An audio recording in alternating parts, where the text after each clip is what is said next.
ಆಲೋಚನೆ ಮಾಡಿಕೊಡ್ತಾರೆ.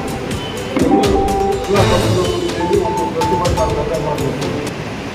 ಸಭೆಗೆ ಒಂದು 3,000-4,000 ಜನ ನಾವು ಸೇರಿಸ್ಬೇಕಾಗ್ತದೆ.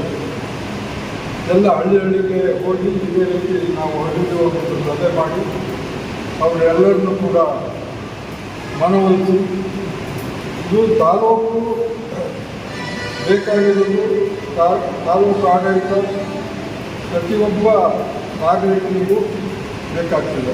ಈ ಸಮಸ್ಯೆ ಏನಾಗಿದೆ ಅಂತ ಹೇಳಿದರೆ ಕೆಲಸನೂ ಇಲ್ಲ, ಮೂಡಿಗೆಯೂ ಇಲ್ಲ ಅನ್ನೋ ಪರಿಸ್ಥಿತಿ ಬಂದಿದೆ. ತಾಲೂಕೇನೇ ಆಗಿದೆ, ಅದು ಯಾರನ್ನು ಕೇಳಬೇಕು ಅಂತ ಗೊತ್ತಾಗ್ತದೆ. ಅದಕ್ಕೋಸ್ಕರ ಬಸ್ಸಿಗೆ ರಾಷ್ಟ್ರೀಯವಾಗಿ ನಮ್ಮ ಗೋಪಾಲ್ ಶೆಟ್ಟರು ಏನೇನು ಸಮಸ್ಯೆ ಇದೆ ಅಂತ ಕೆಲವಷ್ಟು ಹೇಳ್ತಾರೆ. ಆಮೇಲೆ ನಾವೆಲ್ಲರೂ ಕೂತು ಮಾತಾಡಿ ನಿಮ್ಮ ಸಲಹೆಯನ್ನು ತಗೊಂಡು ಹೇಗೆ ಹೋರಾಟ ಮಾಡೋಣ ಅಂತ. ಆಮೇಲೆ ನನಗೆ ಒಂದು ಅಭಿಪ್ರಾಯ, ನಾವು ಹಿಂದೂ ಕೂಡ ತಾಲೂಕು ಕೊಂಡಿದ್ದಾಗ ಜಯಕುಮಾರ್ ಪಾಟೀಲ್ರು ಅಡ್ವೊಕೇಟನ್ನು ಹೋಗಿ ಮಾತಾಡಿ ಹೈಕೋರ್ಟ್ನ ಒಂದು ಚಿತ್ರನ ಹಾಕೋಣ ಅಂತೇಳಿ ಟ್ರೈ ಮಾಡಿದ್ರು. ಬಟ್ ಅವರೇ ಅವಾಗ ಹೇಳಿದ್ರು ಸರ್ಕಾರದ ಪವರ್ಶಿಪ್ ಬರ್ತದೆ, ಅದನ್ನು ಯೋಚನೆ ಮಾಡ್ಬೋದು, ಆದರೆ ಅದರಲ್ಲಿ ಭಾಳ ಪ್ರಯೋಜನ ಆಗಲ್ಲ, ನೀವು ಸರ್ಕಾರದ ಮೇಲೆ ಒತ್ತಡ ಹಾಕಿ ಮಾಡ್ಕೊಳ್ಬೇಕು ಅಂತ ಅವತ್ತು ಹೇಳಿದ್ರು. ಅದರಿಂದ ಈಗ ಎಲ್ಲ ಅಧಿಕೃತವಾಗಿ 2019ರಲ್ಲಿ ಕುಮಾರಸ್ವಾಮಿ ಅವರು ಘೋಷಣೆ ಮಾಡಿರುವ 2020ರಲ್ಲಿ ಯಡಿಯೂರಪ್ಪನವರು ಮುಖ್ಯಮಂತ್ರಿ ಆದಾಗ ಅದರ ಫೈನಲ್ ನೋಟಿಫಿಕೇಶನ್ ಮಾಡಿ ಕೆಲಸನ ಮೂಡಿಗೆರೆಯಿಂದ ಬೇಸಾಗಿದೆ.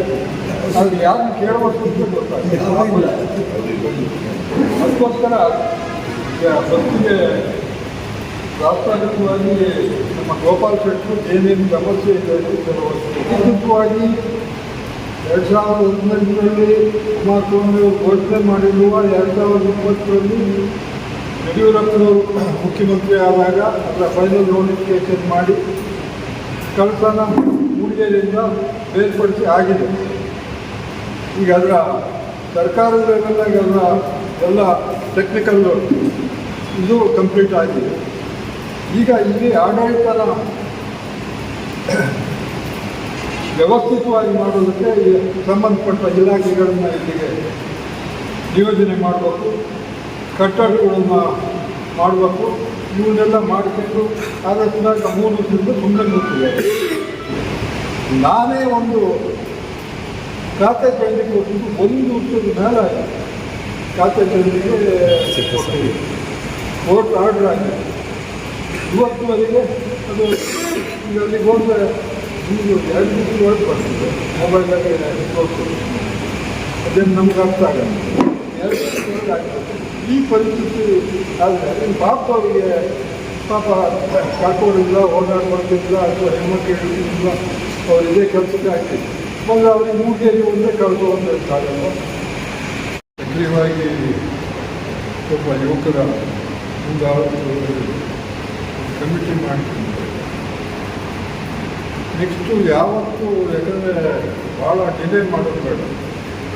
ಒಂದು ಸಭೆ ಪ್ರತಿಭಟನಾ ಸಭೆನ ನಾನು ಹೇಳಿದಾಗೆ ಜುಲೈ 15 ಒಳಗಡೆ ನಾವು ಮತ್ತೆ ಮಳೆ ಜೋರು ಆದಮೇಲೆ ಕೆಲಸ ಮಾಡೋದಾದರೆ ಸ್ವಲ್ಪ ನಮ್ಮ ರಾಜ್ಯದಲ್ಲಿ ಈ ಹೋರಾಟದ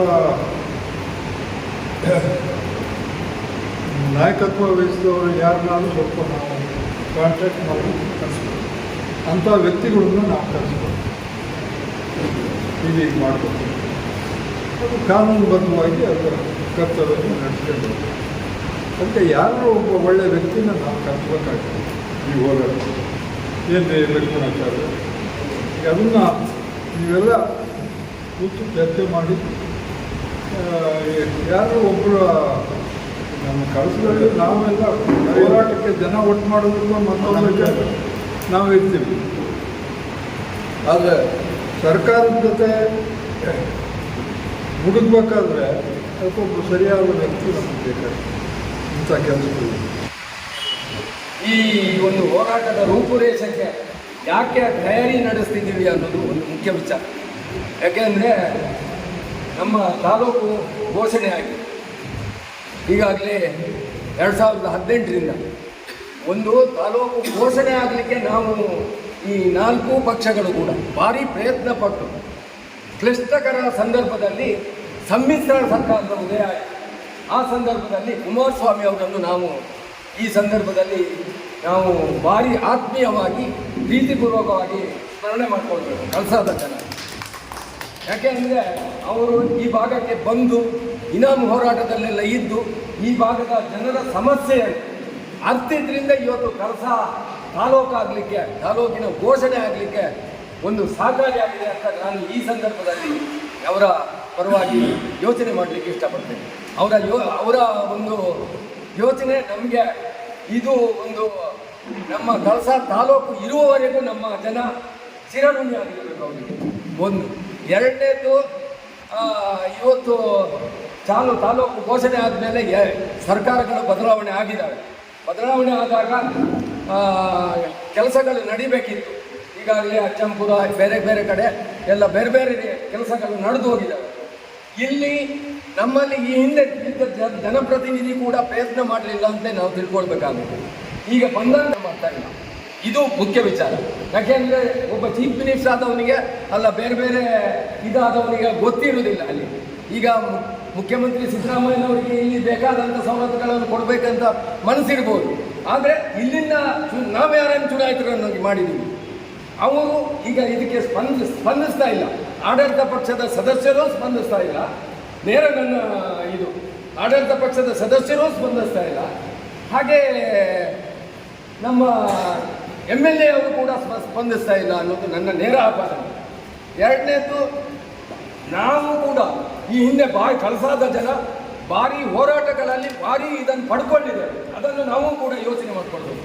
ನಿಮಗೆ ಉದಾಹರಣೆಗೋಸ್ಕರ ನಮ್ಮ ಭದ್ರಾ ಮೇಲ್ದಂಡೆ ಹೋರಾಟ, ಇವತ್ತು ಭದ್ರಾ ಮೇಲ್ದಂಡೆ ಹೋರಾಟ ಏನಾದರೂ ಕ್ಯಾನ್ಸಲ್ ಆಗಿ ಇವತ್ತು ನಾವು ಇಲ್ಲಿ ಏನಾದರೂ ಶಾಶ್ವತವಾಗಿ ಬದುಕಿದರೆ ಅದು ಈ ಜನ ಸೇರಿ ನೀವೆಲ್ಲ ಸೇರಿ ಮಾಡಿದಂಥ ಹೋರಾಟ. ಅವತ್ತು ನೋಡಿ ರಾಮನಾರಾಯಣ ಜೋಶಿ ಅವರ ಅಧ್ಯಕ್ಷತೆಯಲ್ಲಿ, ಮಂಜಪ್ಪಯ್ಯನವರ ಅಧ್ಯಕ್ಷತೆಯಲ್ಲಿ ನಾವು ಎಲ್ಲ ಒಗ್ಗಟ್ಟಾಗಿ ಒಂದು ಹೋರಾಟವನ್ನು ಗಟ್ಟಿ ಇದರಲ್ಲಿ ಇಲ್ಲಿಂದ ದಾವಣಗೆರೆ ತನಕನೂ ಹೋಗಿ ಅದನ್ನು ವಿರೋಧಿಸಿದ್ವಿ. ಆವತ್ತು ಸರ್ಕಾರ ಸ್ಪಂದನ ಮಾಡಿದೆ. ಎರಡನೇದು ಇನಾಮು ಹೋರಾಟನೂ ಕೂಡ ಜನ ಎಲ್ಲ ಒಂದು ಗಟ್ಟಿಯ ಹೋರಾಟ ಮಾಡಿದ್ರಿಂದ ಅದನ್ನು ಕೂಡ ನಾವು ಹಿಮ್ಮೆಟ್ಟಿಸಿದ್ದೇವೆ.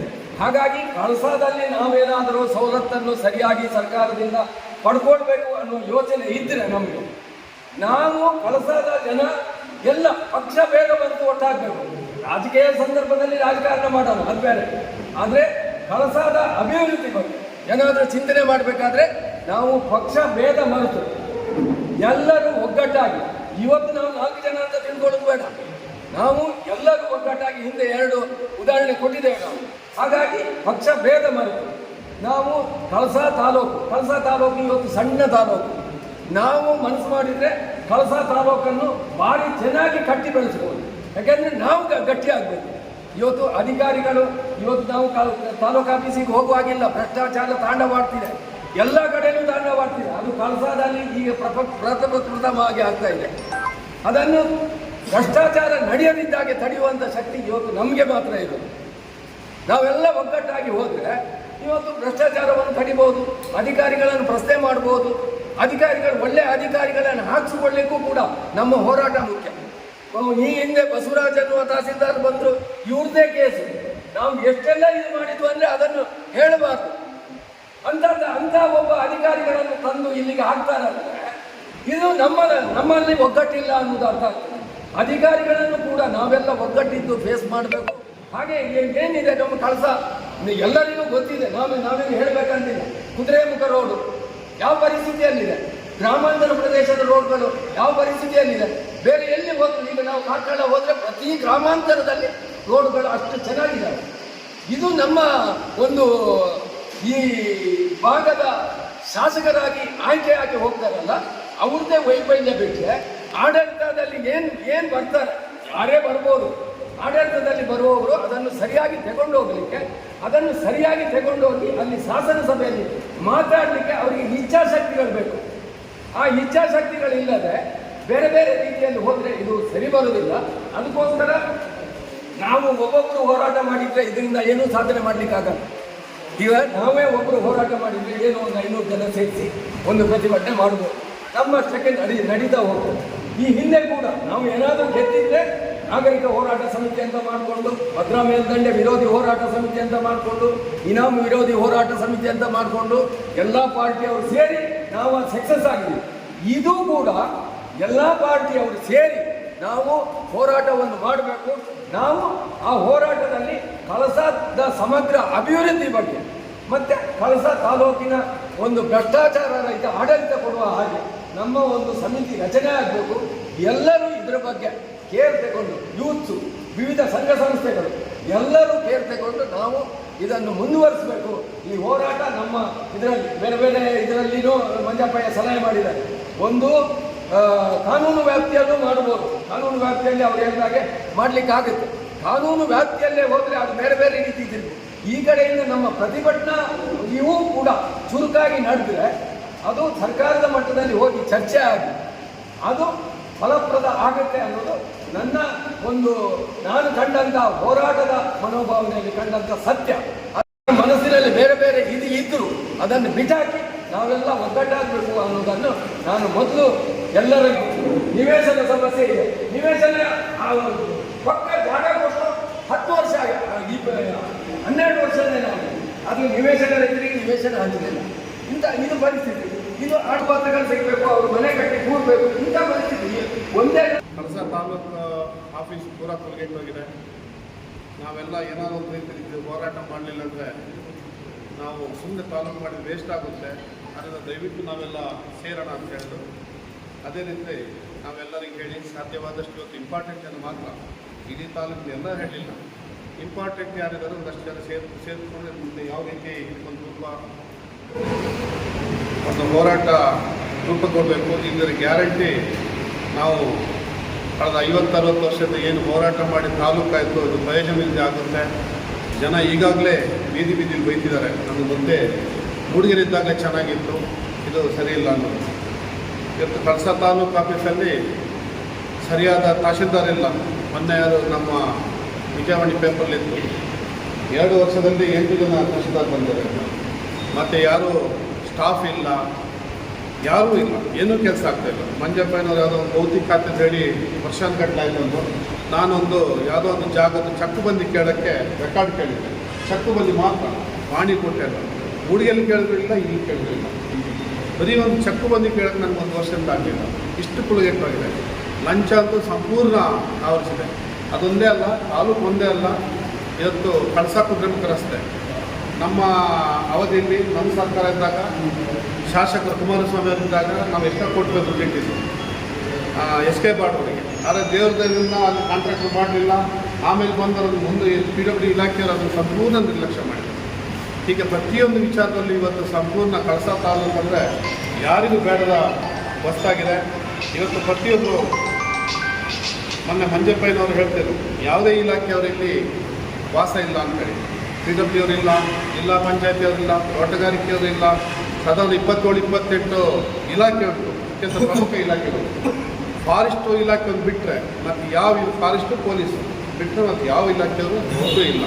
ನಿಜವಾಗ್ಲೂ ಇವತ್ತು ತಾಲೂಕು ಹೆಡ್ ಕ್ವಾರ್ಟರ್ಗೆ ಹೋಗ್ತಾರೆ. ನಮಗೆ ಯಾಕೆ ಮಾಡಿದ್ವಪ್ಪ ಅಂತ ಅನ್ನೋ ಪ್ರಶ್ನೆ ಬಂದಿದೆ. ಇದು ಬೇಡಿತ್ತು, ನಮಗೆ ಆ ಹೋರಾಟನೂ ಬೇಡಿತ್ತು ಅಂಥೇಳಿ. ಅದರಿಂದ ನಾವಿವತ್ತು ಮುಂದಿನ ದಿನಗಳಲ್ಲಿ ಇಡೀ ಊರನ್ನು ಸೇರಿಸ್ಕೊಂಡು ಮತ್ತೊಮ್ಮೆ ಹೋರಾಟ ಮಾಡಬೇಕು. ಇದನ್ನು ಸರಿ ಮಾಡಬೇಕಾದ್ರೆ ನಮ್ಮ ಜನಗಳಿಗೆಲ್ಲ ಪ್ರಯೋಜನ ಬೇಕಾದ್ರೆ ರೈತರಿಗಂತೂ ತುಂಬ ತೊಂದರೆ ಆಗ್ತದೆ. ಅದ್ರ ಜೊತೆಗೆ ಇನ್ನೊಂದು ವಿಚಾರನ, ಯಾಕಂದರೆ ನಾವು ಯಾವುದಾದ್ರೂ ಮರ್ತು ಬಿಡಬಾರ್ದು. ಯಾರಾದ್ರೂ ಒಂದು ಕೆಲಸ ಮಾಡಿದರೆ ಇವತ್ತು ಕಳಸ ತಾಲೂಕು ಆಗಬೇಕಾದ್ರೆ ಕೇಂದ್ರ ಮೂಲ ಕಾರಣ ಪ್ರಾಣೇಶಣ್ಣವರು, ಈ ಊರಿನವರು ಆದ್ದರಿಂದ ಇವತ್ತು ಕಳಸ ತಾಲೂಕು ಕೇಂದ್ರ ಆಯಿತು. ಅವರು ಡೆಪ್ಟಿ ಸ್ಪೀಕರ್ ಆದ್ದರಿಂದ ಆ ಸಂದರ್ಭದಲ್ಲಿ ಒಂದು 5-6 ಜನ BJP MLAಗಳು ಇದ್ದಿದ್ದರಿಂದ ಕುಮಾರಸ್ವಾಮಿ ಅವರು ಅನೌನ್ಸ್ ಮಾಡಿದರು. ಪಾಪ ಇಲ್ಲ ಅಂತಿಲ್ಲ, ಸ್ಟಾರ್ಟಿಂಗಲ್ಲಿ ಅವರು ಒಂದು 4 ವರ್ಷದಿಂದ ಅನೌನ್ಸ್ ಮಾಡಿದರು. ಆದರೆ ಅದಕ್ಕೆ ಸರಿಯಾದ ಸರ್ಕಾರಿ ಆದೇಶ ಇರ್ಬೋದು, ಗೆಜೆಟ್ ನೋಟಿಫಿಕೇಷನ್ ಇರ್ಬೋದು. ನಮ್ಮ 5 ಜನ MLAಗಳು ಹೋಗಿ ಯಡಿಯೂರಪ್ಪನವ್ರ ಮೇಲೆ ನಾನು ಯಾಕಂದ್ರೆ ಕ್ಲಿಯರ್ ಮಾಡಬೇಕಾಗುತ್ತೆ, ನಮ್ಮವ್ರು ಮತ್ತೆ ಅದನ್ನು ಮುಂದುವರ್ಸೋದು ಬೇಡ ಅನ್ನೋ ಉದ್ದೇಶಕ್ಕೆ ಯಡಿಯೂರಪ್ಪನವ್ರ ಮೇಲೆ ಒತ್ತಡ ಹಾಕಿ ರಾಜ್ಯಾಧ್ಯಕ್ಷರಾದಂಥ ಕಟೀಲ್ ಅವರು ಸಹ ಒತ್ತಡ ಹಾಕಿ ಅವತ್ತು ಮಾಡಿದ್ರಿಂದ ಸರ್ಕಾರಿ ಆದೇಶ ಆಯಿತು, ಇವತ್ತು ಈ ರೀತಿ ಬಂದಿದೆ. ಅಷ್ಟಕ್ಕೂ ಇನ್ನೊಂದಾಯಿತು, ಅವತ್ತು ತಪ್ಪಾಯ್ತು ನಮ್ಮಿಂದ. ಸಿ ಟಿ ರವಿಯವರು DC ಆಫೀಸಲ್ಲಿ ಚರ್ಚೆ ಕರೆದಿದ್ರು ಎಲ್ಲರನ್ನ. ಆಗ ನಮ್ಮ ತಾಲೂಕ್ ಪಂಚಾಯತಿ, ಜಿಲ್ಲಾ ಪಂಚಾಯತಿಯವರಲ್ಲಿ ಹೋಗಿದ್ದು. ಆಗ ಅವ್ರು ಮಾಗುಂಡಿನ ಸೇರಿಸ್ಕೊಳ್ಳಿ, ಮತ್ತು ಇದನ್ನು ಸಸ್ತಿ ಕಟ್ಟೆಯನ್ನು ಸೇರಿಸ್ಕೊಳ್ಳಿ, ಇಲ್ಲ ಅಂದರೆ ಸಣ್ಣ ತಾಲೂಕಾದರೆ ನಿಮಗೆ ತಹಶೀಲ್ದಾರ್ಗಳು ಬರಲ್ಲ, ಅಧಿಕಾರಿಗಳು ಬರಲ್ಲ ಅಂತ ಅನ್ನೋ ಮಾತನ್ನು ಹೇಳಿದರು. ಆದರೆ ನಮ್ಮ ಅಂದಿನ ಶಾಸಕರು ಯಾವ ಉದ್ದೇಶಕ್ಕೋಸ್ಕರ ಅದನ್ನೆಲ್ಲ ಬಿಟ್ಟು ಇದನ್ನು ಆದೇಶ ಮಾಡಿಸಿದ್ರು ನಮ್ಗೆ ಗೊತ್ತಿಲ್ಲ. ಆಗ ನಮ್ಮ BJP ಶಾಸಕರಿದ್ದವರು ಇದ್ರ ಬಗ್ಗೆ ಆಸಕ್ತಿ ತಗೊಳ್ತಾ ಇದ್ದಿದ್ದರಿಂದ ಬರೀ ಕಳಸ ಹೋಗ್ಲಿ ಮಾತ್ರ ಅವತ್ತು ತಾಲೂಕಿನ ಆದೇಶ ಆಯಿತು. ಆದ್ದರಿಂದ ಈ ಒಂದು ಕನ್ಫ್ಯೂಷನ್ ನಾನು ನಿಮಗೆ ಇದನ್ನು ಯಾರಿಗೂ ಮನಸ್ಸು ವಹಿಸೋಕ್ಕಲ್ಲ. ಯಾಕಂದರೆ ಅವತ್ತು ನಮಗೆ ಪ್ರಾಣೇಶ್ ಅವರು ಆ ಸ್ಥಾನ ಸಿಗದೇ ಇದ್ದಿದ್ದರಿಂದ ಇದು ತುಂಬ ಕಷ್ಟ ಇತ್ತು ನಾನು. ಆದ್ದರಿಂದ ಆದರೂ ಇವತ್ತು ಪ್ರಯೋಜನ ಇಲ್ಲ. ನಾವೆಲ್ಲ ಯಾಕಪ್ಪ ಅನ್ನೋ ಬೇಸರ ನಮಗೆಲ್ಲ ಇದೆ. ನಾವು ಮುಂದಿನ ದಿನಗಳಲ್ಲಿ ಹೋರಾಟ ಮಾಡಿ ತಿಳ್ಕೊಂಡು ಇಲ್ಲಾಂದ್ರೆ ಹಿಂದೆ ಅದನ್ನು ಆ ಆರ್ಡಿನೆನ್ಸನ್ನು ಅಥವಾ ಆ ಆದೇಶವನ್ನು ಹಿಂದೆ ತಗೊಂಡು ಮೂಡಿಗೆನೇ ಇರಲಿ ಅಂತ ಹೇಳೋಣ ಬೇಡ. ಕಳೆದ ಚುನಾವಣೆಯಲ್ಲಿ ಕಾಂಗ್ರೆಸ್ನವರು ನಾವು ಇಲ್ಲಿ ಸರಿಯಾದ ವ್ಯವಸ್ಥೆ ಮಾಡ್ತೀವಿ, ರಸ್ತೆ ಕೆಲಸ ಇರ್ಬೋದು ಅಥವಾ ತಾಲೂಕಿನ ಕೆಲಸ ಇರ್ಬೋದು, ತಾಲೂಕಲ್ಲಿ ಎಲ್ಲ ನಾವು ಮಾಡ್ತೀವಿ ಅನ್ನೋ ಪ್ರಾಮಿಸ್ ಮಾಡಿ ಬಂತು. ಆದರೆ ಅವರು ಸಹ ಅದ್ರ ಬಗ್ಗೆ ನಿಗಾ ಕೊಡ್ತಾ ಇಲ್ಲ. ಇದು ತುಂಬ ನೋವಿನ ವಿಚಾರ. ಆದ್ದರಿಂದ ನಾವು ಮುಂದಿನ ದಿನಗಳಲ್ಲಿ ನಮ್ಮ ಮಂಜಪ್ಪನವರ ನೇತೃತ್ವದಲ್ಲಿ ಯಾಕೆಂದರೆ ಹಿಂದೆ ಕಳಿಸೋದ್ರಲ್ಲಿ ಹಲವಾರು ಹೋರಾಟಗಳಾಗಿತ್ತು. ಭದ್ರಾ ಮೇಲ್ದಂಡೆ ಹೋರಾಟ ಆಗಿರ್ಬೋದು ಅಥವಾ ಬೇರೆ ಬೇರೆ ಹೋರಾಟ ಆದಾಗ ಮಂಜಪ್ಪನವ್ರ ನೇತೃತ್ವ ತಗೊಂಡು ತುಂಬ ಸಕ್ಸಸ್ ಆಗಿದೆ. ಅವರಿಗೆ ಆ ಒಂದು ಚಾಪ್ಟರ್ ಉಂಟು, ಅವ್ರು ಮಾಡೇ ಮಾಡ್ತಾರೆ. ಅದನ್ನು ನಾನು ಮೊನ್ನೆನೂ ಹೇಳಿದೆ ಅವರಿಗೆ. ಅವರ ಒಂದು ನೇತೃತ್ವದಲ್ಲಿ, ಅವರ ಅಧ್ಯಕ್ಷತೆಯಲ್ಲಿ ನಾವೊಂದು ಒಳ್ಳೆಯ ಹೋರಾಟ ಸಮಿತಿ ಮಾಡಿಕೊಂಡು ಏನೀಗ ಕಳಸ ತಾಲೂಕು ಕೇಂದ್ರ ಆಗಿದೆ, ಇದಕ್ಕೊಂದು ಸ್ಪಷ್ಟ ರೂಪ ಕೊಡೋಣ. ಇದು ನಿಜವಾಗ್ಲೂ ಕಳಸದಲ್ಲಿ ತಾಲೂಕು ಕೇಂದ್ರ ಆಗಿ ಕೆಲಸ ಮಾಡಲಿ. ಈಗಾಗಲೇ ಹಳ್ಳಿ ಜನಗಳಿಗೆ ನಾವೇ ಮಂಜಪ್ಪಯ್ಯ ನಮ್ಮಂಥವ್ರು ಹೋದಾಗಲೇ ನಾನು ಮಾಜಿ ತಾಲೂಕು ಪಂಚಾಯತಿ ಮೆಂಬರ್ ಅಧ್ಯಕ್ಷ ಆಗಿ ನನ್ನ ಕೆಲಸ 1 ವರ್ಷದಿಂದ ಆಗ್ತಾ ಇಲ್ಲ ಅಂದರೆ ಭಾರಿ ನೋವಿನ ವಿಚಾರ. ರಾಜ್ಯದಲ್ಲಿ ನಮ್ಮ ಕಳಸ ತಾಲೂಕು ಪ್ರವಾಸೋದ್ಯಮದಲ್ಲಿ ತುಂಬ ಉತ್ತಮ ಸ್ಥಿತಿಯಲ್ಲಿ ಉಂಟು. ಸಾವಿರಾರು ಜನ, ಲಕ್ಷಾಂತರ ಜನ ಬರ್ತಾರೆ. ನಮ್ಮ ಸಂಸ್ಥೆ ಭಾಗ ಕಳಸ ಭಾಗದಲ್ಲಿ ಸಾವಿರಾರು ನೂರಾರು ಜನಕ್ಕೆ ಅವರ ಜೀವನೋಪಾಯ ಆಗಿದೆ. ಆದರೆ ಅದರಲ್ಲೂ ಸಹ ಹಿಂದೆ ಕುದುರೆಮುಖ ಆದಂಗೆ ಇವತ್ತು ರಾಜ್ಯಕ್ಕೆ ಆಗ್ತಾ ಉಂಟು. ಕುದುರೆಮುಖದಲ್ಲಿ ಕಂಪನಿ ಆದಾಗ ಅದಕ್ಕೆ ನಾವು ನಮ್ಮ ಎಲ್ಲ ಇದು ಕಾನೂನು ಮನೆತನ ಸಹಕಾರ ಕೊಟ್ಟರು ಈ ಕ್ಷೇತ್ರದವರು. ಆದರೆ ಇಲ್ಲಿ ಅವ್ರಿಗೆ ಬರೀ ಕಲಾಸಿ ಕೆಲಸ, ಹೆಲ್ಪರ್ ಕೆಲಸ ಇಂಥದ್ದು ದೊಡ್ಡ ದೊಡ್ಡ ಇಂಜಿನಿಯರ್ ಕೆಲಸ, ದೊಡ್ಡ ದೊಡ್ಡ ಪೋಸ್ಟೆಲ್ಲ ಹೊರಗಿನವ್ರಿಗೆ ಬಂದರು. ಅದೇ ರೀತಿ ಇವತ್ತು ನಾವು ಮೊನ್ನೆದ ನೋಡ್ತಿದ್ವಿ, ನಾನು ಮಾತಾಡಿದೆ ದೇವ್ರ ಬಗ್ಗೆಲ್ಲ. ಕುದುರೆಮುಖ DP ಹೋಗ್ಬೇಕಾದ್ರೆ 300 ಜನ ಅಂತ ಲಿಮಿಟ್ ಮಾಡಿದ್ದಾರೆ. ಅಲ್ಲ ಪ್ರದೀಪ್ ಅವರೇ, 300 ಜನ ಲಿಮಿಟ್ ಮಾಡಿ ಮೊದಲು 500 ಕಳಿಸ್ತಿದ್ರು. ಲಿಮಿಟ್ ಮಾಡಿದ್ರು. ಅದರಲ್ಲಿ 95% ಅಲ್ಲಿ ಅವನ ಬೆಂಗಳೂರಲ್ಲಿ ಕೂತ್ಕೊಂಡವನು ಆನ್ಲೈನಲ್ಲಿ ಬುಕ್ ಮಾಡಿದ. ನಮ್ಮವ್ರು ಬರೀ 50-60 ಜನ ಮಾತ್ರ. ನಮ್ಮದು ಗುಡ್ಡ, ನಮ್ಮದು ನೀರು, ನಮ್ಮದು ಗಾಳಿ, ನಮ್ಮದು ರಸ್ತೆ, ನಮ್ಮದು ಗಿಡ ಮರಗಳು, ಅದು ರಾಜಕೀಯ. ನಾನು DF ರೇಂಜ್ ಅಂತ ಕೇಳಿದೆ, ಏನು ಸರ್ ಯಾಕೆ ಈ ರೀತಿ ಅನ್ಯಾಯ ಮಾಡ್ತೀನಿ ಅಂದರೆ ಅವ್ರು ಹೇಳ್ತಾರೆ, ಇಲ್ಲ ಅದು ಮಿನಿಸ್ಟರ್ ಹೇಳಿದ್ರು, ಬೆಂಗಳೂರಲ್ಲೇ ಅದು ಆನ್ಲೈನ್ ಇರೋದು, ಆನ್ಲೈನಲ್ಲಿ ಯಾರು ಬುಕ್ ಮಾಡ್ತಾ ಅವ್ರಿಗೆ ಮಾತ್ರ ಅವಕಾಶ ಅಂತಾರೆ. ಗುಡ್ಡ ಹತ್ತಕ್ಕೂ ಆನ್ಲೈನಲ್ಲಿ ಅವಕಾಶ ಅಂತ. ಆದ್ದರಿಂದ ಇಂಥಕ್ಕೆಲ್ಲ ನಾವು ಹೋರಾಟ ಮಾಡಬೇಕಾಗುತ್ತೆ. ಆಗ ಮಾತ್ರ ನಮಗೆ ಸ್ವಲ್ಪ ನಮ್ಮ ಸ್ಥಳೀಯರಿಗೆ ಏನಾದರೂ ಅವಕಾಶ ಆಗುತ್ತೆ ಅನ್ನೋ ಮಾತನ್ನು ಹೇಳ್ತಾ, ಎಲ್ಲರೂ ದಯವಿಟ್ಟು ಸಹಕಾರ ಕೊಟ್ಟರೆ ನಾವು ಒಂದು ಹೋರಾಟ ಒಳ್ಳೆ ರೀತಿಯಲ್ಲಿ ಮಾಡೋಣ ಮುಂದಿನ ದಿನಗಳಲ್ಲಿ ಹೇಳ್ತಾ ನನ್ನ ಮಾತು. ಎಲ್ಲ ಇಲ್ಲಿ ಕಳೆದ ಮಹಾಜನತೆ ಮತ್ತು ಪತ್ರಿಕಾ ಪ್ರತಿನಿಧಿಗಳು ಈಗಾಗಲೇ ಭಾಳ ನಾನು ಮಾತಾಡ್ಕೊ ಹೋಗಲ್ಲ. ನನಗೆ ಭಾಳ ಬೇಜಾರು ಏನಂತ ಹೇಳಿದ್ರೆ, ಕಳೆದ ಜನ ಯಾವತ್ತೂ ಯಾವುದೇ ವಿಷಯ ಆದರೂ ಒಗ್ಗಟ್ಟಲ್ಲಿ ಹೋರಾಟ ಬಂತು.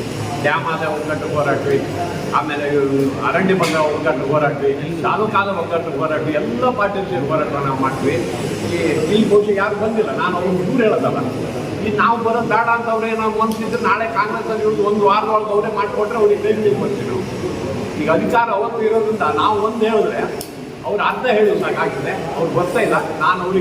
ನಾನು ಓಪನ್ ಆಗಿ ಅವ್ರಿಗೆ ಹೇಳ್ತೀವಿ, ದಯವಿಟ್ಟು ಅವರು ಎಲ್ಲ ಬರಲಿ. ಬರೋದು ಬೇಡ, ನೀವು ಬೇಡಪ್ಪ ನಾನು ಮಾಡ್ತೀನಿ ಅಂತ ಒಂದು ವಾತಾವರಣ ಮಾಡಿಕೊಡಿ. ಇಲ್ಲ ಅಲ್ಲಿಗೆ ಬಂದಿದ್ಕೊಂಡು ನೆಟ್ಟಿ ಕಾಸು ಮಾಡಿ ನಮ್ಮ ಜೊತೆ ಈಗ ಅವರೇ ವಹಿಸ್ಕೊಂಡು ಮಾಡಿ. ಆಮೇಲೆ ಇನ್ನೊಂದು ವಿಚಾರ ನಾನು ಹೇಳ್ತೀನಿ, ಇದನ್ನು ಈ ಹೋರಾಟವನ್ನು ನಾವೆಲ್ಲಂಗೆ ಮಂಜಪ್ಪನವರ ಅಧ್ಯಕ್ಷರಾಗಬೇಕು, ಅದರ ಸಂಚಾಲಕರಾಗಿ ನಮ್ಮ ಅವ್ರನ್ನೇ ಮಾಡಿ. ಆಮೇಲೆ ಇನ್ನೊಂದು ಹೇಳ್ತೀನಿ, ನಾವು ಅದನ್ನು ಮಾಡಿ ಆದಮೇಲೆ ನಾವು ಇಲ್ಲಿ 3 ಪಾರ್ಟಿಯವರು ಇದ್ದಾರೆ. ಆಮೇಲೆ ಕಮ್ಯುನಿಸ್ಟ್ನವರು 4 ಪಾರ್ಟಿ, ಅವರೆಲ್ಲ ನಾಯಕರನ್ನು ಕರ್ಕೊಂಡು ನಾವು ಬೆಂಗಳೂರಲ್ಲಿ ಎಲ್ಲ ಪಾರ್ಟಿಯವರು ಇಲ್ಲಿಂದ ಬರೀ ನಾವು ಅಷ್ಟೇ ಹೋದ್ರಾಗಲ್ಲ. ನಮ್ಮ ಪಾರ್ಟಿ ನಾಯಕರು ಬೆಂಗಳೂರಿಗೆ ಯಾರ್ಯಾರು ಇದ್ದಾರೆ ಅವನ್ನೆಲ್ಲ ಕರ್ಕೊಂಡು ಹೋಗಿ ಅದು ಮುಖ್ಯಮಂತ್ರಿಗಳು ನೋಡ್ಬೇಕಾ, ಚೀಫ್ ಸೆಕ್ರೆಟರಿ ನೋಡ್ಬೇಕಾ, ಯಾರು ನೋಡಿ ಅದನ್ನು ಮಾಡ್ಸಕ್ಕೆ ಹೇಳೋಣ. ಬಹುಶಃ ಇದು ಯಾಕೆ ಈ ರೀತಿ ಇಷ್ಟ ಊರಿಗೆ ಹಿಂಗೆ ನಡೀತದೆ ಅಂತ ನಂಗೆ ಗೊತ್ತಿಲ್ಲ. ಕಳ್ಸೊಂದು ತಾಲೂಕು ಆಗಿದೆ, ನಾವು ತಿಳಿದು ಈ ತಾಲೂಕು ಆದ್ಮೇಲೆ ಭಾಳ ಇಂಪ್ರೂವ್ ಹಚ್ಚಬೇಕಾಗಿದೆ. ಬಿಟ್ಟಿರ್ತಕ್ಕಂಥ ಒಂದು ಅವಕಾಶ ನಮಗಿದೆ. ಮತ್ತು ಕಳಸಾ ಭಾಗದ ಭಾಳ ಜನಗಳ ನಂತರ ಜನರದ ಭಾಳ ದೊಡ್ಡ ಕನಸು ಕಳಸಾ ತಾಲೂಕು 40 ವರ್ಷ ಹೋರಾಟ ಆಯಿತು. ಅನಂತರ ಒಳ್ಳೆಯ ರಾಜಕಾರಣಿಗಳ ಬಂದರು, ಅಧಿಕಾರ ಬಂತು, ಮಾಡಿದ್ರೆ ಈಗಾಗಲೇ ಸೇರಿಸಿದ್ರು ಹೇಳಿದರು ತುಂಬ ದಿನ ಸಭೆ ಮಾಡಕ್ಕೆ ಹೋಗುದು. ಸಮಿತಿ ಮಾಡಬೇಕು, ಒಂದು ಭಾಳ ಮುಖ್ಯವಾಗಿರ್ತಕ್ಕಂಥ ಸಮಿತಿ. ಬೆಕ್ಕಿನ ಕರಡಿಗೆ ಗಂಟೆ ಕಟ್ಟವರು ಯಾರು ಅಂತಕ್ಕಂಥ ತೀರ್ಮಾನ ಇದ್ದರೆ ಇದನ್ನು ಬೇಡ ಬಿಟ್ಬಿಡಿ, ನಮ್ಮ ಹೆಂಗಿತ್ತು ಹಂಗೆ ನಡ್ಕೊಂಡು ಹೋಗ್ಬೋದು. ಒಂದು ಸಮಿತಿ ಆದಮೇಲೆ ಅದಕ್ಕೊಂದು ವೇಟ್ ಇರಬೇಕು. ಒಂದು ಎರಡನೇದಾಗಿ ಸ್ವಲ್ಪ ರಾಜಕೀಯದಿಂದ ಹೆಚ್ಚು, ಈಗ ನಾವೆಲ್ಲ ರಾಜಕೀಯದಲ್ಲಿ ಜಾಸ್ತಿ ತೊಡಸ್ಕೊಂಡಿರ್ತಕ್ಕಂಥ ನಾವು ಎಲ್ಲೋಗಿ ಮಾತಾಡಿದ್ರು ನಮ್ಮ ಕಮ್ಯುನಿಸ್ಟ್ ಗುರುತು ಮಾಡ್ತಾರೆ, ಸೇರ್ಸ್ಗಿರಿ ಅಂತ ಗುರುತು ಮಾಡ್ತಾರೆ, ಸಂತೋಷನ ಜನ ಅಂತ ಗುರುತು ಮಾಡ್ತಾರೆ. ಆದರೆ ಒಂದು ಮನೆಯನ್ನು ಸರಿಯಾದ ರೀತಿ ನಿಭಾಯಿಸ್ಬೇಕಂದ್ರೆ ಮನೆ ಯಜಮಾನ ಭಾಳ ಒಂದು ತೂಕ ಇರ್ತಕ್ಕಂಥ ಮನೇಲಿ ಏನೂ ಗುರುತು ಕೊಡ್ತಿಲ್ಲ. ಇದನ್ನು ಮಾಡಿರ್ತಕ್ಕಂಥ ಭಾಳಷ್ಟು ಈಗ ನೆಗೆಟಿವ್ ಸ್ಟಾರ್ಟ್ ಆಗುತ್ತೆ. ಈಗಾಗಲೇ ನೆಗೆಟಿವ್ ಸ್ಟಾರ್ಟ್ ಆಗಿದೆ. ಆದರೆ ಬೆಳವಣಿಗೆಗಳು ಕೂಡ ನಮ್ಗೆ ಗೊತ್ತಾಗಿದೆ. 25ಕ್ಕೆ ನಾವು ತಾಲೂಕು ಪಂಚಾಯತಿ ಕಚೇರಿ ಓಪನ್ ಆಗ್ತಾ ಇದೆ. ಆದರೆ ಆ ಮಟ್ಟಕ್ಕೆ ಶುರುವಾಗಿದೆ. ಇದು ನೀವು ಯಾರು ಎಷ್ಟು ಮಟ್ಟಿಗೆ ಗಮನ ತಗೊಂಡು ಗೊತ್ತಿಲ್ಲ. ಮನೆ ನಾನು ಮಂಜಾಬರು ಶೆಟ್ಟರು ದೇಶಗಳು ಕೊಟ್ಟು ಸುಮ್ಮನೆ ಓರಲ್ ಅದನ್ನು ಚರ್ಚೆ ಮಾಡ್ತೀವಿ. ಒಂದು ಓರಲ್ಲಿ ಹೆಂಗೆ ಮಾಡಬೇಕು ಅನ್ನೋದ್ರಲ್ಲಿ ಕಳಸಾ ಭಾಗದ ತಾಲೂಕನ್ನು ಬರೀ ತಾಲೂಕು ಆಫೀಸ್ ಒಂದು ಮಾತ್ರ ಅಂತಲ್ಲ, ನಮ್ಮ ಕಣ್ಣಿಗೆ 4 ಲಕ್ಷ ಕಾಣ್ತದೆ, ಆಸ್ಪತ್ರೆ ಒಂದು ಕಾಣ್ತದೆ. ಎಲ್ಲ ಇಲಾಖೆದು ಅದೇ ಹಣೆ ಕೊಟ್ಟಿದೆ. ಯಾರು ಫೋನ್ ಮಾಡ್ತಾರೆ ಲೀಡರ್ಗಳು ಅವ್ರಿಗೆ ಕೆಲಸ ಆಗ್ತಾ ಇದೆ. ನಾವು ಒಬ್ಬರೇ ಮಾತಾಡ್ತಿದ್ದೀನಿ. ಯಾರು ಇವತ್ತು ಕಾಂಗ್ರೆಸ್ನ ಲೀಡ್ರು ಅಂತ ಇದ್ದಾರೆ ಅವ್ರು ಫೋನ್ ಮಾಡಿದ್ರೆ ಕೆಲಸ ಆಗ್ತಾರೆ, ಬೇರೆಯವ್ರ ಕೆಲಸ ಆಗ್ತಿಲ್ಲ. ನಾನು ಸೆಟ್ರವ್ರ ಕೆಲಸ ಮಾಡ್ತೀವಿ, ಉಗ್ದು ಕ್ಯಾಬ್ ಸುಗದ ಕೆಲಸ ಮಾಡ್ತೀವಿ, ಸುಮಾರು ಮಾಡಿದ್ದೀವಿ. ನಾವು ಮಾಡಿದ್ದೀವಿ. ಇನ್ನೂ ಒಂದಿಷ್ಟಿದೆ, ಅವನು ನಮಗೆ ಆಸಕ್ತಿ ಇದೆ. ಆದರೆ ಎಲ್ಲರಿಗೂ ಆಸಕ್ತಿ ಇಲ್ಲ. ಅದರಿಂದಗೋಸ್ಕರ ಮಂಗನ ಕೈಗೆ ಮಾಡಿಸ್ಕೊಟ್ಟಂಗಾಗಿದೆ. ಈ MLA ಅಂತೂ ಏನಿಲ್ಲ. ಮನೆಯಲ್ಲೆಲ್ಲ ಇದಕ್ಕೆ ಹೋಗಿದ್ರು ಉಗ್ರಮಕ್ಕ ಇದಕ್ಕೆ ಹೀಗೆ ಜ್ಞಾಪಕಕ್ಕೆ ಏನು ಜಾಲಿ ಮಾಡಕ್ಕೆ ಹೋಗಿರ್ತಕ್ಕಂಥ ಸಮಸ್ಯೆ ಪಡಿತಾ ಇದೆ. ಕಾಲ್ಬಂಡಿಯಲ್ಲಿ ಸಮಸ್ಯೆ ಪಡಿತಾ ಇದೆ. ಈಗಾಗಲೇ ಶೆಟ್ಟರು ಹೇಳಿದ್ರು ನಿವೇಶನ ರೈತರು ಈಗಾಗಲೇ 20 ವರ್ಷ ನಿವೇಶನ ಹಚ್ಚಿಲ್ಲ. ರೋಡ್ ಕುದುರೆಮಕ್ಕ ರೋಡಿನಂತ ಮನುಷ್ಯರಾಗ ಬಂದಿಲ್ಲ. ವಾಸನೆಯನ್ನು ಬರ್ಕೊಂಡು ಬರ್ತಾರೆ, ಬರ್ಕೊಂಡು ನೀವು ಸ್ವಂತ ಗಾಡಿ ಬಂದರೆ ನಿಮಗೆ ಅನುಭವ ಜಾಸ್ತಿ ಆಗಿರ್ತದೆ. ನಮ್ಮ ಯಾಕಂದ್ರೆ ನಾನು ವೆಹಿಕಲ್ ಸ್ವಂತ ವೆಹಿಕಲ್ ಇಟ್ಕೊಳ್ತೇವೆ, ಅದು ಅನುಭವ ನೀವು ಜಾಸ್ತಿ ಇದೆ. ಹೀಗಾಗಿ ಎಲ್ಲ ಸಮಸ್ಯೆ ಇದ್ದಾವೆ. ಈಗಾಗಲೇ ಭಾಳ ಜನ ಹೇಳಿದ್ದಾರೆ, ಜಾಸ್ತಿ ಮಾತಾಡ್ಕೊಂಡು ಹೋಗಲ್ಲ. ಒಂದು ನಾನು ಹೇಳೋದೇನಪ್ಪ ಅಂದರೆ ಸಮಿತಿಗೆ ಒಂದು ವೆಯ್ಟ್ ಇರಬೇಕು. ವೆಯ್ಟ್ ಇರ್ತಕ್ಕಂಥವ್ರು ಅಂತ ಹೇಳಿದ್ರೆ ಈಗ ರಾಜಕೀಯಗಳು ಕೊಡೋದು ಸ್ವಲ್ಪ ಪರ್ಸೆಂಟೇಜ್ ಬಿಟ್ಟರೆ ಎಲ್ಲೂ ರಾಜಕೀಯವಾಗಿ ಎಲ್ಲೂ ಹೆಚ್ಚು ನಮ್ಮಷ್ಟು ನಿಮಗೆ ಆಗ್ತಾ ಇದೆ. ಹಾಗಾಗಿ ಇದು ಈ ಒಂದು ಜವಾಬ್ದಾರಿ ಏನಿದೆ, ಅಧ್ಯಕ್ಷರ ಏನಿದೆ ಅದನ್ನು ಎಲ್ಲ ಸಾರಥಿ ನಡೆಸ್ತಕ್ಕಂಥದ್ದು ನಮಗೆ ಸರಿಯಾದ ವ್ಯಕ್ತಿ ಅಂದರೆ ಮುಂದೆ ಬರ ಜವಾಬ್ದಾರಿ. ಉಳಿದರೆ ನೀವೆಲ್ಲರಿಗ ಕೆಲಸ ಹಂಚಿ ನೀವಿಂತ ಕೆಲಸ ಮಾಡಿ, ಶೇಷಗಿರಿತ ಕೆಲಸ ಮಾಡಬೇಕು, ಶೆಟ್ಟರಿಂದ ಕೆಲಸ ಮಾಡಬೇಕು ಅಂತ ಹೇಳಿದರೆ ಅದನ್ನು ಪರಿಪೂರ್ಣವಾಗಿ ನಿಭಾಯಿಸ್ತಕ್ಕಂಥ ಶಕ್ತಿ ಉಳಿದರೆ ಎಲ್ಲರ ಕೈಗೂಡಿಸ್ತಾರೆ. ಹಾಗಾಗಿರೋದ್ರಿಂದ ಆಮೇಲೆ ಯಾಕೆ ಹೇಳ್ತೀನಿ ಅಂತ ಹೇಳಿದ್ರೆ, ಇದು ಹೋರಾಟ, ತಾಲೂಕಿನ ಹೋರಾಟ ಇದೆಯಲ್ಲ ಅಷ್ಟು ಸುಲಭ ಇಲ್ಲ. ಮಂದಿಡ್ದು ಹೋಗಿದ್ದಾರೆ. ಇಲ್ಲಿ ಏನಾಗಿದೆ ಅಂದರೆ ನಾಯಿ ಬಾಲ ಅಲ್ಲಾಡಿಸ್ತಿಲ್ಲ, ಬಾಲ ನಾಯಿ ಅಲ್ಲಾಡಿಸ್ತಿದೆ. ಅಧಿಕಾರಿಗಳು ಈ MLAಗಳನ್ನ, ಈ ಜಿಲ್ಲಾ ಮಿನಿಸ್ಟರ್ಗಳನ್ನ ಎಲ್ಲರನ್ನೂ ಈ ಅಧಿಕಾರಿಗಳನ್ನ ಆಗ್ತಿದ್ದಾರೆ. ಹಾಗಾಗಿ ಅದನ್ನು ಚಳಿ ಬಿಡಿಸ್ಬೇಕಾದ್ರೆ ಹೋರಾಟ ಭಾಳ ತೀವ್ರತರ ಹೋಗಬೇಕು. ಆಮೇಲೆ ಹೋರಾಟ ಬರೀ ಕೆಳಮಟ್ಟದೂ ಆಗಬೇಕು, ಸಣ್ಣ ವಿಚಾರಕ್ಕೂ ಕೂಡ ಹೋರಾಟ ಆಗಬೇಕಾಗ್ತದೆ. 90 ಸೀಲ್ ಇವತ್ತು ಭಾಳಷ್ಟು ಕೊಯ್ದುಗಳಾಗಿಲ್ಲ, ಬಿದ್ದಿದ್ದಾವೆ. ದುಡ್ಡು ಕೊಟ್ಟಾರ್ದಾಗಿದೆ, ದುಡ್ಡು ಕೊಡೋದು ಹಂಗೆ ಕೊಯ್ತಾ ಬಿದ್ದಾವೆ. ಯಾಕಂದರೆ ನಾವು ಹೋರಾಟ ತಗೊಂಡು ತಾಲೂಕಿನ ಶುದ್ಧೀಕರಣ ಮಾಡ್ತೀವಿ ಅಂತ ಹೊರಟಾಗ ಪ್ರತಿಯೊಂದು ಕೆಲಸನೂ ಕೂಡ ನಾವು ಅದನ್ನು ಮಾಡೋದಕ್ಕೆ ಸಕ್ತರಾಗಿದ್ದರೆ ಇದನ್ನು ಯಶಸ್ವಿ ಮಾಡೋಕ್ಕೆ ಸಾಧ್ಯ ಆಗ್ತದೆ. ಆಮೇಲೆ ನಮ್ಮೊಳಗೆ ಇದ್ದುಕೊಂಡು ನಮಗೆ ನೆಗೆಟಿವ್ ಮಾತಾಡ್ತಕ್ಕಂಥದ್ದು ಒಂದಿಷ್ಟು ಜನ ಆಕಾಶ ಎಡ್ಲೆ ಮನೆಯಿಂದ ನಾವು ಇದಾದಮೇಲೆ ನೋಡ್ತಾ ಇದ್ವಿ. ತಾಲೂಕು ಪಂಚಾಯತಿ ಉದ್ಘಾಟನೆ ಮಾಡ್ತಕ್ಕಂಥದ್ದು ಅದೊಂದು ಪಿತೂರಿ. ಅದು ಇವರು ಮೂಲ ಭಾಳ ಶುಭ ಸೂಚನೆ. ಆಮೇಲೆ ಇನ್ನೊಂದಂದ್ರೆ ಭಾಳ ಪೂರ್ವಭಾವಿ ತಯಾರಿ ಅಲ್ಲ. ಈಗಾಗಲೇ ತಾಲೂಕು ಆಫೀಸಿನ ಏನು ಮಾಡಿದ್ರು, ತಾಲೂಕು ಆಫೀಸಿನ ಮಾಡಿದ್ರು, ತಂದು ಹಾಕಿದ್ರು. 5-6 ಜನ ತಹಸೀಲ್ದಾರ್ ಆಯ್ತು. ಆಯ್ತು, ಈ ತಹಸೀಲ್ದಾರ್ ಹೋಗಿದಾರ ಮತ್ತೆ ಹೋಗ್ತಾರೆ ನನಗೆ ಗೊತ್ತಿಲ್ಲ. ಇನ್ನು ಕಳಸಾ ಸ್ಟೇಷನ್ ಗೆದ್ದು ಹೋಗಿದೆ.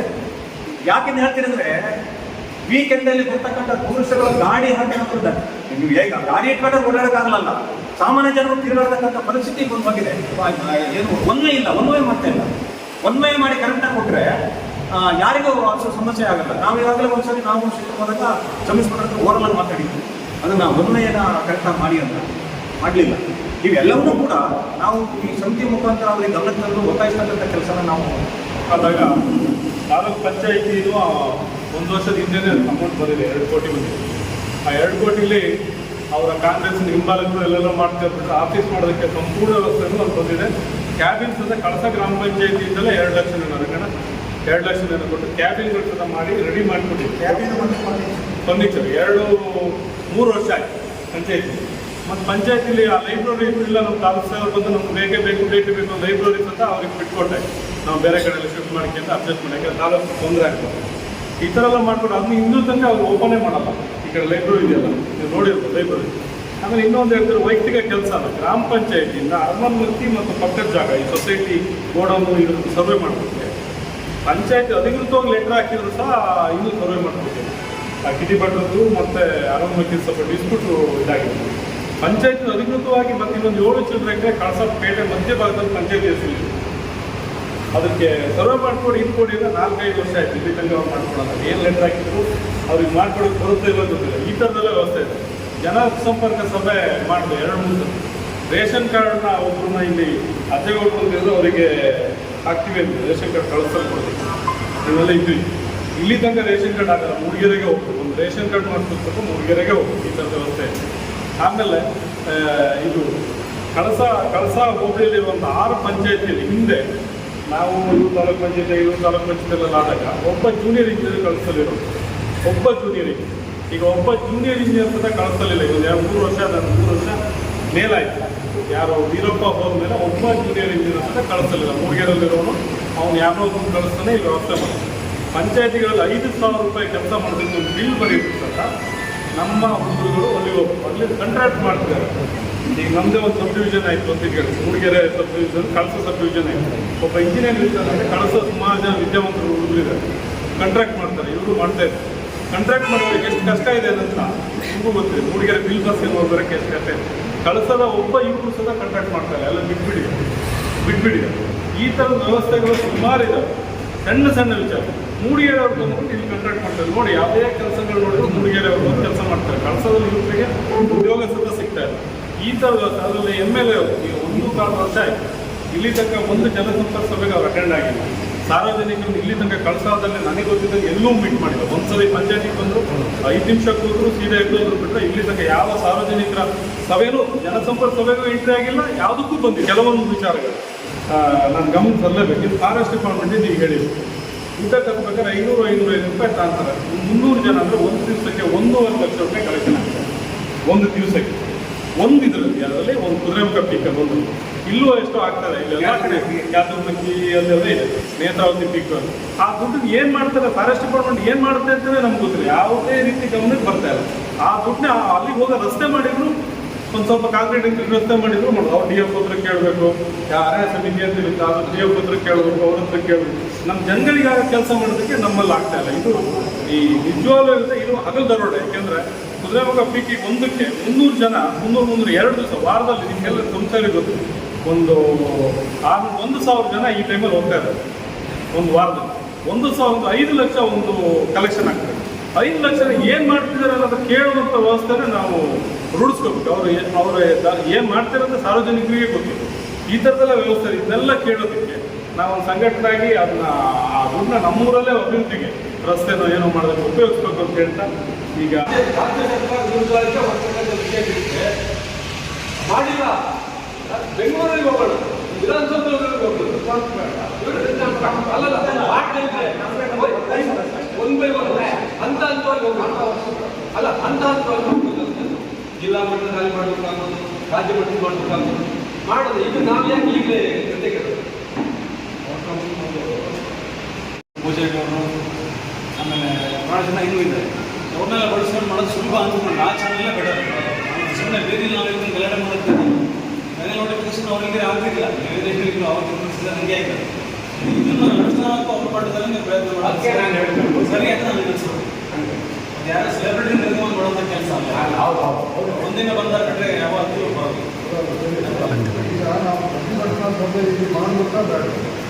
ಮಾಡೋದು ಎಲ್ಲರೂ ಸೇರಿಸ್ಕೊಂಡು ನೋಡಿ ಸಭೆ, ನಮ್ಮ ಸಭೆಯಲ್ಲಿ ಸಭೆ ಹಾಕಲೇಬೇಕಲ್ಲ. ಎಲ್ಲರೂ ಸೇರಿಸಿ ಮಾಡಿ ಚೆನ್ನಾಗಿದೆ. ಆಮೇಲೆ 42 ಸಂಘ ಸಂಸ್ಥೆ ಎಲ್ಲರೂ ಅಲ್ಲ, ಪ್ರತಿಭಟನೆ ಆದ್ಮೇಲೆ ಮತ್ತೆ ನೀವು ಸಮನ್ವಯ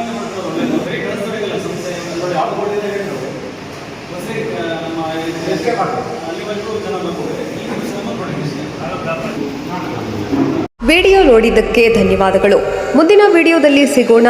ಕ್ಷಣ ಕ್ಷಣದ ಸುದ್ದಿಗಾಗಿ ವೀಕ್ಷಿಸಿ ನ್ಯೂಸ್ ಕರ್ನಾಟಕ, ಸದಾ ನಿಮ್ಮ ಜೊತೆ.